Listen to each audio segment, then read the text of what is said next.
أهلا بكل اللي بيحبوا الحكايات. أنا رشا، جاية لكم بسلسلة كلمة وحكاية. كل مرة كلمة واحدة نغوص وراها ونكتشف حكاية جديدة فيها سر، فيها معنى، وفيها لمسة من القلب. يلا نسمع الحكاية سوا. كلمتنا النهاردة هي الندم. رامي كان شاب في بداية حياته، متعلم وذكي، لكن عنده طابع صعب، العصبية والتسرع في اتخاذ القرار. عمره ما استنى يسمع الطرف التاني، دايما يرد قبل ما يفكر. في يوم كان عنده شغل مهم، عرض شراكة مع شركة تانية، ومطلوب منه يراجع العرض مع صديقه المقرب كريم اللي دايما بيساعده وواقف في ظهره. كريم جه الاجتماع متأخر 10 دقايق، وده كفاية جدا إن رامي ينفجر فيه قدام الناس. انت مش محترم وقتي، مش أول مرة تتأخر، أنا مش ناقص مشاكل، ولو على كده الشراكة دي ملغية من ناحيتي. كريم كان وشه مصدوم، ما قالش ولا كلمة وخرج من القاعة.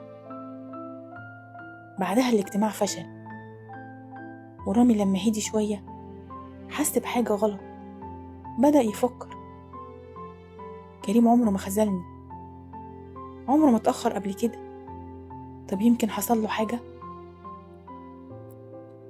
كلم كريم ما بيردش، راح على بيته لقاه قاعد ساكت وعينيه فيها دموع.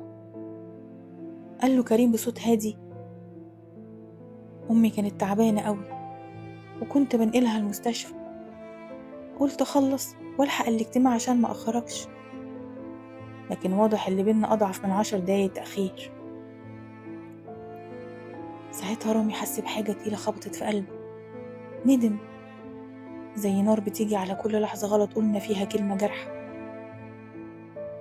قرب منه وقال له: أنا آسف، آسف من قلبي، أنا ما كنتش أعرف، بس دي مش حجة، أنا غلطت فيك وفي 10 سنين صاحبه.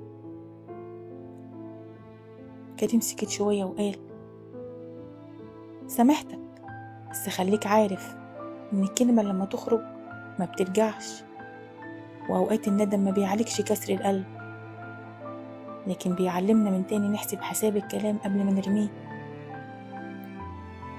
ومن اليوم ده رامي اتغير، بقى يسمع أكتر ما يتكلم، بقى يفكر قبل ما يرد، وكل ما يحس إنه هيغلط يفتكر اللحظة اللي حس فيها بندم بيكسر القلب. الندم شعور بيجي بعد فوات الأوان، بس لو استخدمناه صح هيكون بداية لتغيير حقيقي. وبكده تكون خلصت حكايتنا يا أحلى مستمعين.